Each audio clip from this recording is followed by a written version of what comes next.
Hi there, everyone. Welcome to this edition of the Carolina Crescent. I'm your host, Mary Sturgill. The Carolina Crescent is an online magazine that celebrates life in the western regions in North and South Carolina. The Crescent spans from Asheville in North Carolina down to Spartanburg and over to Greenville and then over to Anderson in South Carolina, just skirting the edge of the Nantahala National Forest back up to Asheville.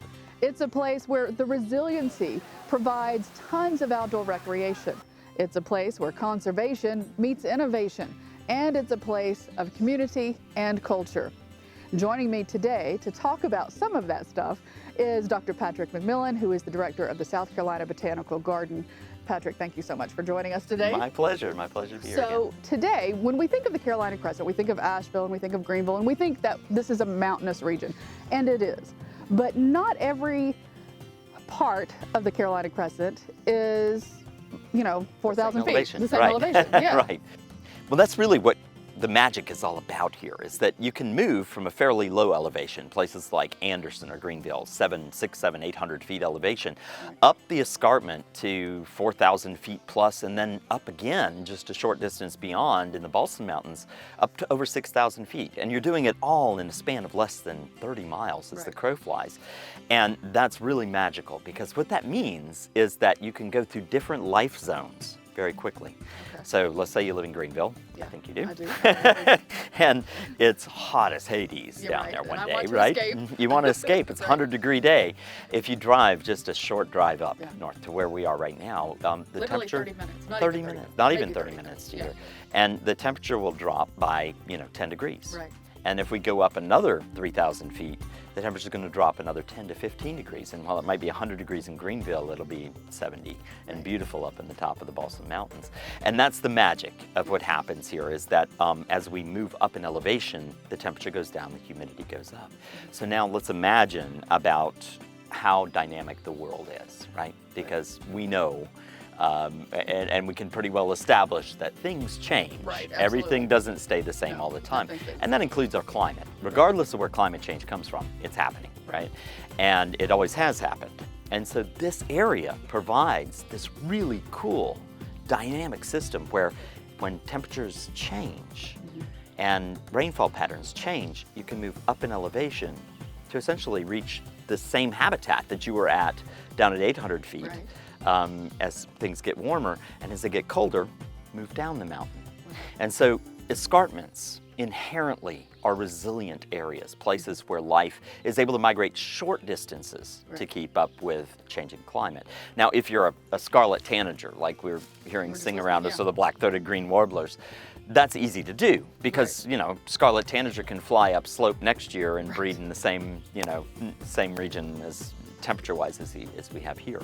Yeah. But if you're something like a trillium or a salamander, that's a lot harder to do, to move long distances. Salamanders have those little bitty legs. They can't travel far. Yeah, and they live underground because they breathe through their skin, and they're fossorial because they can't be out to allow themselves to dry out. And they don't even have lungs. They have to breathe through that skin. Breathe, we call it, they're exchanging carbon dioxide and oxygen through that moist skin, and also through the gular region, through something called gular fluttering, and I do better and better at that every year. Well, the age kind of helps with that. Yeah. Yeah. So that's how they bring air in and out of that region. They don't even have lungs. And so these salamanders may move a meter in their entire lifetime. Wow. And species like trillium and wild gingers and dogtooth violets and violets, they're carried around the habitat by ants and yellow jackets. So they might be able to move 300 feet in a generation, which may be 10 years. Wow. So as climate changes and shifts, they're not able to migrate huge distances. Right. But they can migrate up and downhill and into the gorges and out of the gorges, and that's what builds resiliency here. So, it is not just great for the plants, but it's great for us too, because if you do want to escape, you don't have to travel far.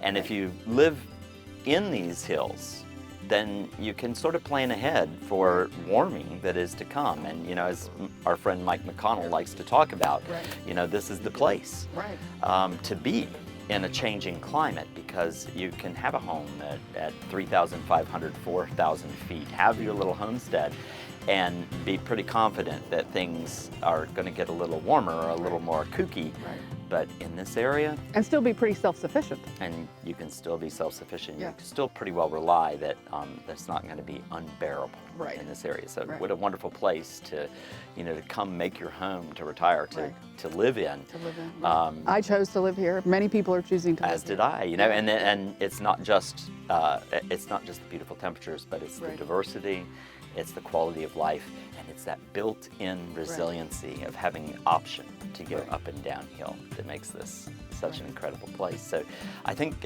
maybe we should actually go a little higher up, or maybe as high as we possibly can go. Let's do it. And see just how different things are there. Because here it's first week in May, and we have the mountain laurel blooming. We have leaves completely leafed out and starting to harden off on the trees. Canopy above us. Right. And if we go up another 3,000 feet in elevation, things are dramatically different. So that will be a total of how many thousand feet?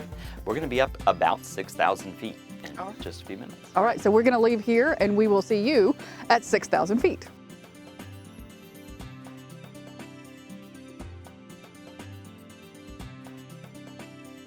So we are now at 6,000 feet. Patrick, it only took us maybe 31 minutes to get up here to this level and this beauty. Exactly 31 minutes of driving, and if you were a crow or a raven, it would take a lot less distance to get here, because we're only about 20 miles from where we were before.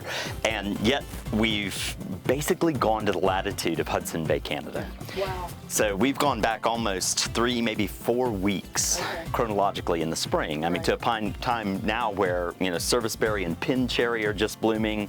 There's buds opening on trees, but the leaves aren't expanded. The red maple are still blooming, and we see things here that we don't see at lower elevations. And you can kind of get the feeling that you're up high in a different place, and which should be a much more northerly latitude by some of the things you see around us, like spruce trees, fir trees, Fraser fir or red spruce, and northern hardwoods, and it's just completely changed. And the temperatures dropped about 15 or 20 degrees. I was going to notice that, Yeah, I mean, it was close to 80 degrees where we were before, and now we're kind of close to 60 degrees.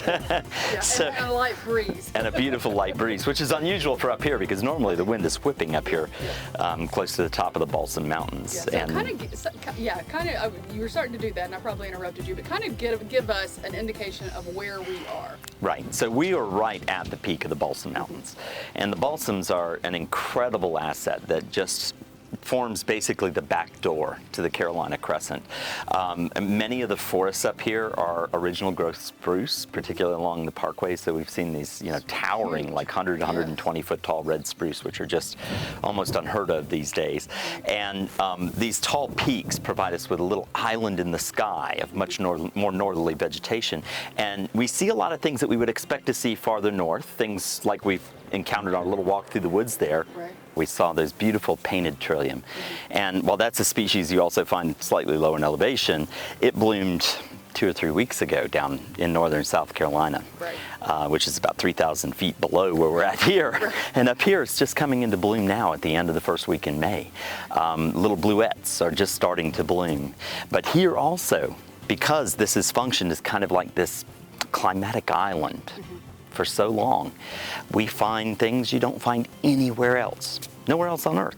So one of the most obvious is this beautiful azalea that's blooming all around us here. The mountainside is spotted with these, and I'm not sure our video is going to do this justice, so I want us to talk about that for just a minute. Is you see the grays and the browns of the trees that are just beginning to bloom, and then you see the dark green of the evergreens, and then ever so often spotted, you can see the pinks of the azaleas. Just brilliant. Beautiful. And they range in color from this like just really dark orchid color to much lighter pink, almost white. And they're really huge flowers. And this is called pink shell azalea, or Vassey's azalea, which is a species of rhododendron Vassei. And it is only found right here along the ridges of the Balsam Mountains and a few sites farther to the north, like Grandfather Mountain. But by and large, it's mostly restricted. Almost over 90% of all of the plants on planet Earth are found here, and it's only found really just along this back door of the Carolina Crescent from Grandfather Mountain down here to southwestern North Carolina. And it is not found below about 4,000 feet in elevation. You have to go above that to see it. So it's limited to these little ecological islands. And there's so many species up here that do that. And it just goes to show you how long, this wonderful system of the escarpment, allowing plants and animals to migrate down during cold times and up during warm times, how long that's worked, how successful it is, because we find plants you can find nowhere else growing right here at the top, where really they're today threatened with being pushed right off the top of the mountain. And we're talking eons of eons, time. yeah. I mean, for millions of years, this system has worked and it's proven resilient, and it's why, I'm so drawn to it, and I think it's such an important place, important to preserve for the plants and animals, and just an incredible place to make your home and to make your playground is right here, because it proves it is a crucible of life. Patrick, thank you so much. This has been such a great trip.